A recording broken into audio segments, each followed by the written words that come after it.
साथ डिबेट में। बीरेन जी, धन्यवाद आपका हमारे साथ जुड़ने के लिए। तो बताइए, ये अचानक शाम से मैं देख रहा हूं कि इस पर बड़ा तेज हो गया है कि जाति देखकर पुलिस गोली चला रही है, और अखिलेश यादव ने सीधा सीधा आरोप लगाया है कि पकड़कर 2 दिन पहले लाया गया, फिर सटाकर बंदूक गोली मार दी गई, इसकी सर्वोच्च न्यायालय जांच करे। पुलिस की तरफ से कोई स्टेटमेंट आया बीरेन जी? देखिए, जब भी कोई सरकार रहती तो ये एक बयान देती है कि अपराधी की कोई जाति नहीं होती। हर तरह हर सरकार में बयान मिलते रहे हैं, लेकिन ये जरूर है कि अपराध हर युग में होता रहा और कार्रवाइयाँ भी हमेशा हुई। अब थोड़ा शोर इसलिए ज़्यादा मचने लगा है क्योंकि जब कोई मुसलमान या यादव कोई अपराधी होता है या आपराधिक कृत्य में लिप्त पाया जाता है तो फिर थोड़ा सरकार भी उसमें जोर लगा देती है, तो वो हल्ला मचता है। और उसके पीछे सिर्फ मकसद ये है कि भाई और लोग देख लो कि अगर ये आ गए दोबारा तो फिर तुम्हें चैन से जीने नहीं देंगे, इसलिए ये सब हल्ला मचवाया जाता है। ब्रजेश जी, जब से लोकसभा के चुनाव के परिणाम आए हैं तब से बीजेपी के सामने उत्तर प्रदेश में अपनी पुरानी खोई हुई स्थिति को पाने की एक चुनौती है, और ये साफ है कि बिना वो जिसको उसने मुख्यमंत्री बनाया है उसकी इच्छा के, उनकी शैली के अनुसार ही वो फिर से अपने पुरानी स्थिति में पहुंच सकती है। तो योगी आदित्यनाथ को एक तरह से फ्री हैंड दे रखा है कि आप कड़े से कड़े निर्णय करिए, लेकिन समीकरण सब दुरुस्त करिए आगे चलकर। तो लोकसभा चुनाव का एक संदेश ये भी आया कि मुसलमान और यादव भाजपा को वोट नहीं कर रहा है, लिहाजा अब उसके साथ बहुत रियायत न की जाए, अगर कहीं फंस जाए तो फिर इनको छोड़ा ना जाए। देखिए, मुसलमानों के लिए बड़ा सम्मेलन किया भाजपा ने, 4 लोगों को एमएलसी बनाया, मुस्लिम लोगों को, यादव भी मंत्री बनाए हैं, मुसलमान भी मंत्री बनाए, लेकिन वोट नहीं मिल पाया। यूपी में बीजेपी काफ़ी बुरी तरह हारी है, तो इससे अच्छा है कि इनको सीट देने के बजाय, अच्छा पद देने के बजाय और जातियों को ही खुश कर लो। तो इस चक्कर में भी ये सब चीज़ें हो रही हैं। जब भाजपा ने कहा कि वो 50 साल शासन करेगी इस देश पर, और उत्तर प्रदेश में 10 साल में लड़खड़ा गया पैर, अभी तो 10 साल बीता है, 40 साल बचा है, और संघ का भी उन्होंने साथ छोड़ दिया था। तो ऐसे में जब परिणाम आया तो ग्लूकोज के बोतल की जरूरत पड़ी कि तुरंत कुछ एनर्जी हासिल की जाए जी। अब जून के बाद से जुलाई अगस्त बीत चुका है, सितंबर में आ गए हैं, अब नए चुनाव की तैयारी है।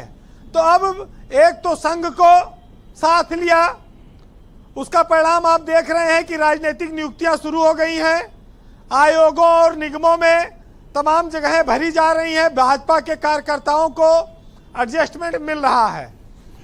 और चुनाव में योगी आदित्यनाथ को भी संघ ने और केंद्र से भी ये हुआ कि आप अपने हिसाब से प्रत्याशी लड़ाइए और चुनाव जिताइए। तो सख्त कानून व्यवस्था के लिए फिर उन्होंने ये भी काम शुरू किया। वैसे ब्रजेश जी, MY कांड आज के ज़माने में सुर्खियां पा रहा है, चाहे वो नवाब सिंह यादव हो, चाहे वो मुईद अहमद का मामला हो, चाहे वो मंगेश यादव का मामला हो, और उसमें विपक्ष भी पूरी तरह से कूद पड़ता है। देखिए, जाति देखकर तो गोली नहीं मारी जाती, हाँ जात देखकर मोहर जरूर मारी जाती है हमारे यहाँ। और अपराधी की जब कोई जात नहीं तो फिर गोली मारो उसको, अपराधी को जेल में डालो, इसमें कोई समस्या नहीं है। फायदे के लिए जाति देखकर संबंध भी बनाए जाते हैं, ये भी है, लेकिन आज जातियों का वोट भी हासिल करना है, उनके साथ उसी तरह के कैंडिडेट भी देने, उनके नेताओं को जोड़ के भी रखना है। हालांकि बीजेपी की सरकार में याद होगा जब विकास दुबे की गाड़ी पलट गई, जब महाकाल से लौट रहे थे, उसके बाद एक टाइम आया कि पेचकस से और हाफ एनकाउंटर वाला भी मामला आया। अब तक उत्तर प्रदेश में अगर आप देखिए तो ये 2017 से एक सेकंड ये पेचकस वाला क्या मामला है, थोड़ा ये बताओ, यहाँ सब जानना चाहते हैं। पेचकस क्या है? मतलब पुलिस जब इनकाउंटर नहीं कर पाती तो गोली की जगह पेचकस मार देती है पैर में और ले जाके अस्पताल में एडमिट करा देती है। सवेरे बताती अच्छा, है सच में ऐसा है? मुठभेड़ हुई और ऐसा फिर होता है? वो मरीज जो अपराधी है अस्पताल से शाम तक ठीक होकर डिस्चार्ज होकर जेल चला जाता है। तब तक टीवी में और मीडिया में खबर आ जाती है। क्या टेक्निक निकाली, वाह। तो ये हाफ इनकाउंटर करीब 1500 लगभग हो चुके हैं उत्तर प्रदेश में। देखिए, इनकाउंटर जब भी होता है तो एसटीएफ या इस तरह की बड़ी संस्थाएं ही कर रही हैं।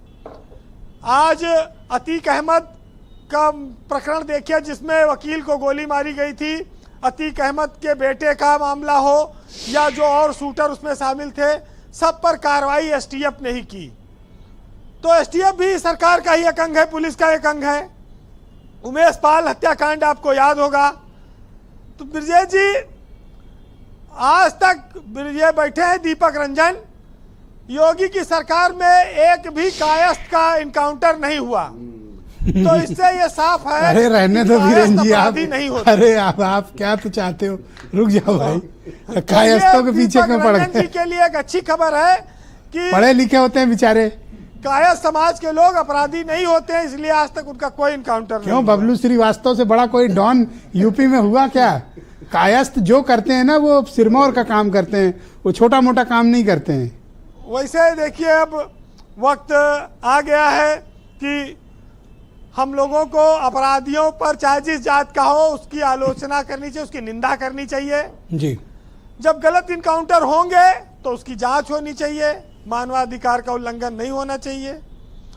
फिलहाल हम चाहे जितनी कोशिश कर लें, भारत अंग्रेजों से तो आज़ाद हो गया, लेकिन जातिवाद और पाखंड से अभी तक आज़ाद नहीं हो पाया है, जिसके चलते तमाम सारे कुरीतियां हमारे समाज में व्याप्त हैं और इसको दूर करने के लिए भी बहुत लंबा सफर तय करना है जी।